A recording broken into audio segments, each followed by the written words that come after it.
crew. It's me, Margaret, and I'm sorry this is late. I know it's Tuesday and I'm supposed to be Monday, but we have a good excuse. We were on a trip and didn't get home until late afternoon.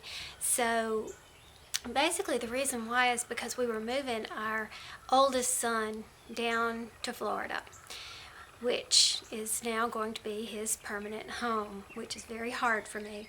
It was a 13-hour drive, and we split it up between 2 days. We left late on Thursday. So I thought it might be fun to kind of take you with me on that journey, because I was crocheting like a mad woman, because it is hard to leave your child, and crocheting just makes me feel better, so I just did it. But anyway, I got a lot of crocheting done, and I'll take you on that tour with me. So we made our first gas stop. There's my husband filling up the U-Haul. Here comes my son, the one we're moving, who's tired. It is 9 something, and I'm working on this beanie. Doesn't work in there. What does it? The car charger. Okay. Which is a star stitch beanie that I'm kind of making up. Number 2. Comfy on the ride.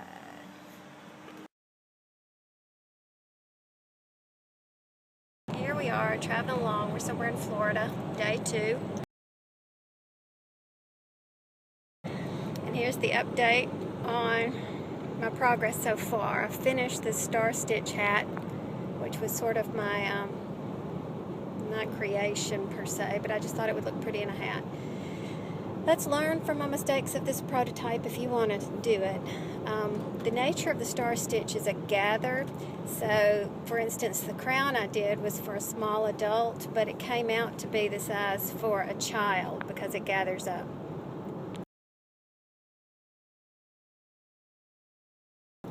And then it's also 2 rows to make the star stitch.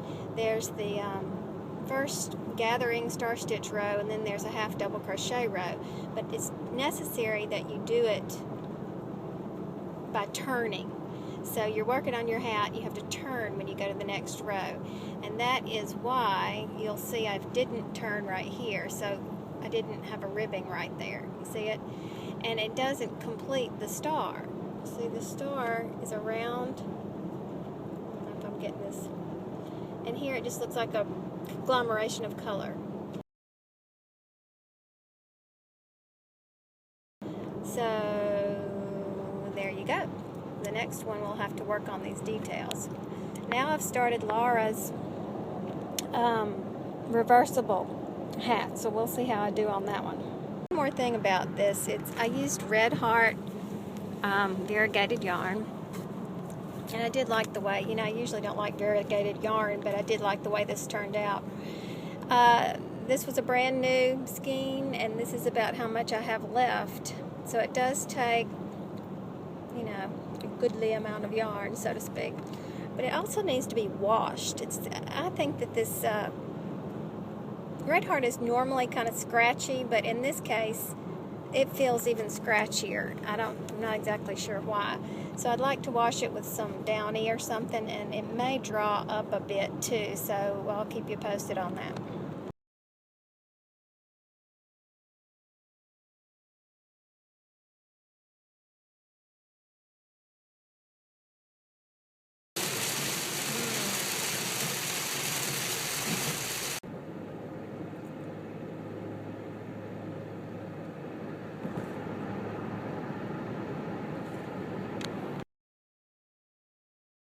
Okay, we've made it here in Florida. We've got my son moved into his apartment, and I have finished Laura's hat that she designed, Crochet Zombie.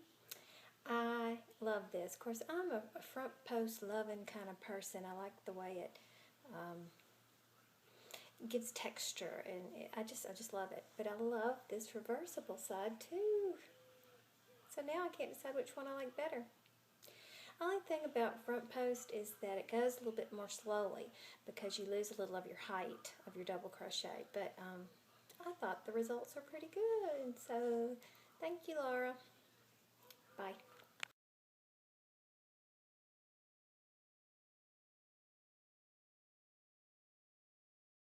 Okay, here's another project. I did a rainbow crown to fit around the riding helmets that I told you about in another video for birthday parties. It's in serious need of some blocking, but very quick and easy, and I'll put the link to the regular crown to fit on top of your head, not around a helmet, in the notes below. Okay, the next project I made was a bun cover. And yes, I know I'm not a 6-year-old girl going to ballet, but I'm fixing to cut off some of my hair, and I ride horses, and so it's really nice to pull your hair back and tuck it, below where the helmet goes. The helmet goes right here.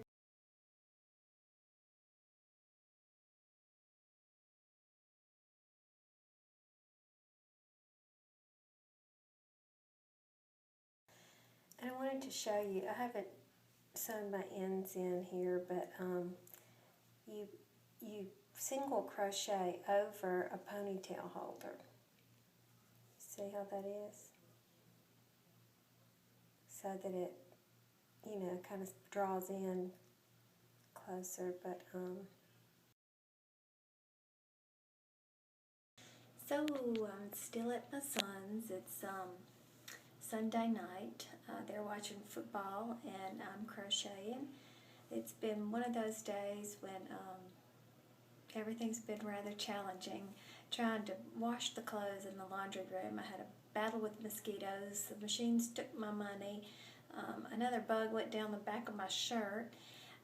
It's just been very challenging. I ended up having to go down the street to a coin-operated laundry where I met a really nice person and learned a lot about the area, so that's a good thing. So in the meantime, I am crocheting another one of those hats that had the ribbon in it that I did last week. I'm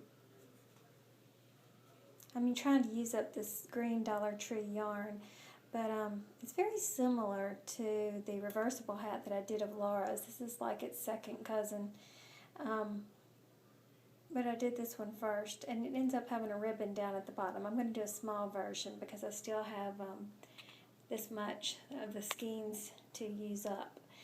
And I'm just going like great guns watching the Saints and Drew Brees, and look what happens. My yarn has this big giant flaw in it. So I'm going to have to cut and do it. But that's par for the course for this wonderful day.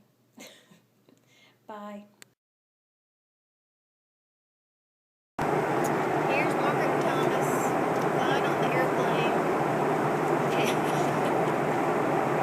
Clean your teeth. And I just finished a hat. And here's some comfort balls. Okay, I just finished this little hat. If you'll remember, this is the kind that has the ribbon that goes through it. And I guess you could consider it reversible too. Let me turn it inside out for you. This is the way that it's pictured in the pattern. And the ribbon goes here. It's actually triple crochet, front post alternating, with a double crochet and single border. And this is a double crochet crown that you put with it. So when I get home, I'll put the ribbon through and we'll see. Yeah, so it turned out great. It does work up pretty well. I forgot to mention, if you're familiar with flying, then you know you can't bring on scissors, but you can bring on clippers. So that's a good way to pack. A good tip to pack